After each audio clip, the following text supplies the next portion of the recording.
آپ کے الفاظ کسی کے لیے مرہم بن سکتے ہیں اور کسی کے لیے زخم بن سکتے ہیں۔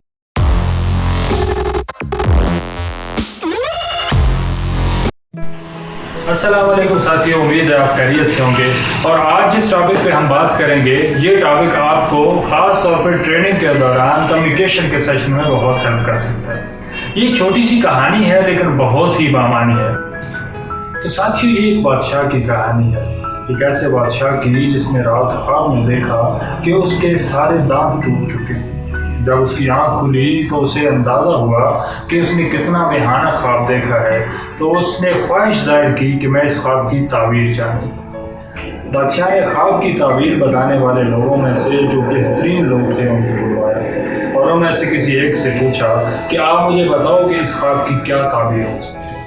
اس نے کہا، بادشاہ سلامت، آپ نے جو خواب دیکھا ہے اور خواب میں یہ دیکھا ہے کہ آپ کے سارے دانت ٹوٹ چکے ہیں، اس کی تعبیر یہی بنتی ہے کہ آپ کی اولادیں، آپ کے بال بچے آپ کی زندگی میں آپ کے سامنے وفات پا جائیں گے۔ بادشاہ نے جب یہ تعبیر سنی تو اسے بہت زیادہ غصہ آیا اور اس غصے کے عالم میں اس آدمی کا سر قلم کرو۔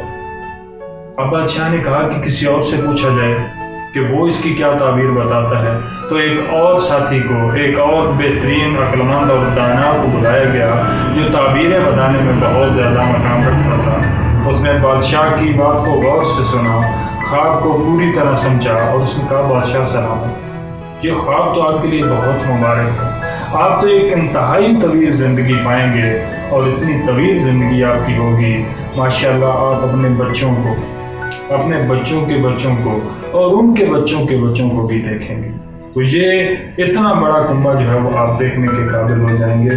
بادشاہ بے حد خوش ہوا اور اس نے اسے انعام و اکرام سے نوازا۔ ساتھیوں، بات یہاں پہ ایک سمجھنے والی ہے کہ اگر دیکھا جائے تو تعبیر پہلے شخص نے بھی ٹھیک بتائی تھی کہ جب بادشاہ کی عمر اتنی طویل ہو جائے گی تو اس کے سامنے اس کے خاندان کے لوگ جو ہیں وہ وفات پائیں گے اور بادشاہ انہیں دیکھے گا۔ لیکن دوسرے شخص نے اس کا منفی پہلو جو ہے اسے بالکل ایک طرف کر دیا، اسے پوشیدہ کر دیا اور اس کی عمر کی لمبائی کو، اس کی عمر کے طویل ہونے کو اور اپنے بال بچوں کو دیکھنے کا جو مثبت عنصر تھا اسے ظاہر کیا۔ اگر ہم اس کو دیکھیں تو ہم یہ کہہ سکتے ہیں کہ آپ کے الفاظ کسی کے لیے مرہم بن سکتے ہیں اور کسی کے لیے زخم بن سکتے ہیں۔